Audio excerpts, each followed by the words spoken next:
वक्रतुंड महाकाय सूर्यकोटि समप्रभा निर्विघ्नं कुरु मे देव सर्वकार्येषु सर्वदा। प्रेम से बोलिए गणपति महाराज की।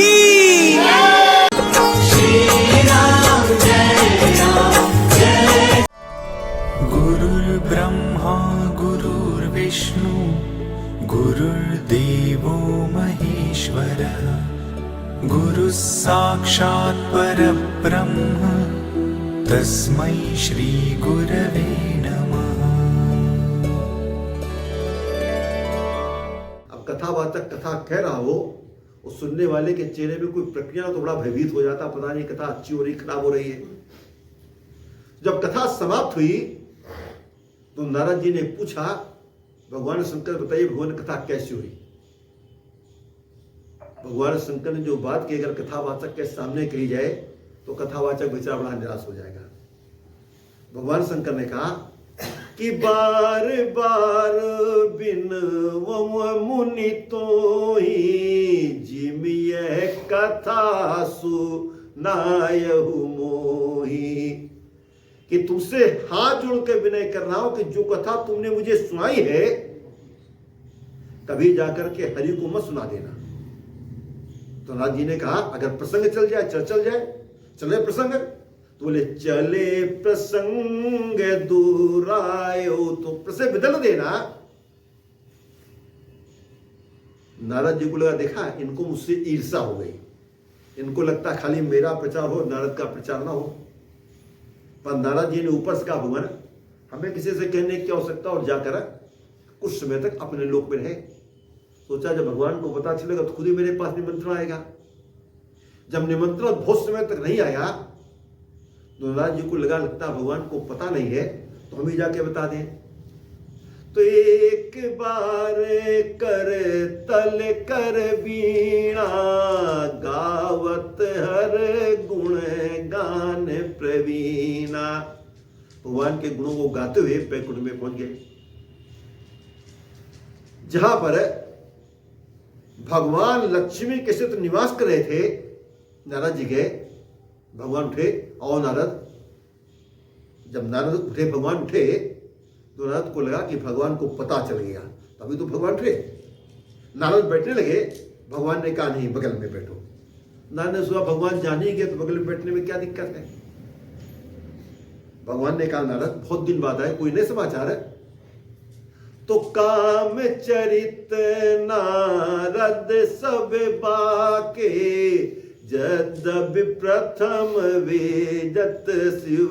भगवान शंकर के मना करने पर भी नारद जी ने पूरी काम कथा सुना दी। भगवान शंकर ने कहा मुनिवर अब तो खाली आपके नाम से काम मार सब के सब नष्ट हो जाएंगे।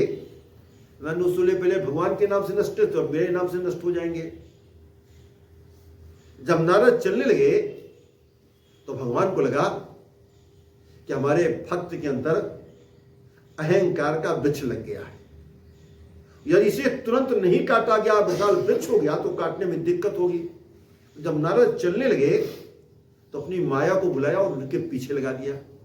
लक्ष्मी ने कहा ये क्या करते हो? बोले नारद बीमार होंगे, इनका इलाज करना है। लक्ष्मी ने कहा बीमार किसने किया? पहले तो खुद बगल में बैठा ला, आप कहते हो बीमार हो गए। भगवान ने कहा लक्ष्मी तुम समझोगे नहीं, जैसे किसी के फोड़ा हो जाता है, अब किसी डॉक्टर के पास गया, डॉक्टर ने कहा दवा खाना फोड़ा बैठ जाएगा। अब वो दवा खाए ना खाली रखे रहे तो क्या होगा? जब थोड़ा फिर बड़ा हुआ तो दूसरे डॉक्टर के पास जाता है, तो डॉक्टर ने कहा भाई दिखाया नहीं दवा खाई? बोले दिखाया तो पर दवा नहीं खाई। तो डॉक्टर ने कहा अब तो इसका चीरा लगाना पड़ेगा, ऑपरेशन होगा। तो बोले कर दो। तो बोले अभी कच्चा थोड़ा और पक जाए तब ऑपरेशन करेंगे। तो पहले नारद भगवान शंकर रूपी डॉक्टर के पास गए, डॉक्टर ने दवा दी कि बैठ जाएगा। जब नहीं बैठा, दवा नहीं खाई, तो विष्णु रूपी डॉक्टर के पास गए।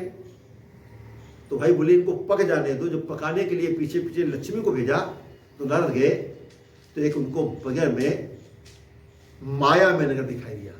अब नारद चूंकि भगवान की माया से ग्रसित थे, उनको सोचना है कि जब मैं पहले आया तो नगर था ही नहीं, अब कहां से आ गया। लोगों से पूछा कि यहाँ कैसा उत्सव हो रहा है। लोगों ने बताया कि यहाँ का राजा जो शीलनिधि है उसके पुत्री विष्णुमोहिनी का स्वयंवर है। नारद जो थे राजा शीलनिधि के पास गए, शीलनिधि ने स्वागत किया, अपनी पुत्री को उनके सामने क्या बोले, राजन महाराज आप मेरी पुत्री का हाथ देखकर बताएं कि कल इसका स्वयंवर है, इसे कैसा पति मिलेगा। तो राजा शीलनिधि ने कहा कि आप इसका हाथ देखो। नारद ने क्या देखा, देख रूप मुनि विरत विचारी। तक उसका रूप देख करके नारद भूल गए और खाली उसके रूप को देखते रह गए। और नारद ने कहा कि जो यही बरई अमर सोई, समर भूमते जितई न कोई, से सकल चराचर सोई, बरई शील निधि कन्या। तो कहा कि राजा शीलनिधि कन्या जिससे विवाह होगा, तो नारद ने इसका अर्थ लिया कि जिससे विवाह होगा वो अमर हो जाएगा, अजय हो जाएगा। जबकि अर्थ था कि जो अमर है, जो अजय है, सबका सहित वो उसका पति होगा। तो नारद ने सोचा कि क्रोध को जीत करके शिव के बराबर, शिव से बड़े तो हो ही गए हैं, अब यदि इससे विवाह हो जाए, मैं अमर हो जाऊं, अजय हो जाऊं, तो विष्णु के समकक्ष हो जाऊंगा। तो जितनी बात थी वो तो अपने मन में रखी और मन से बता करके राजा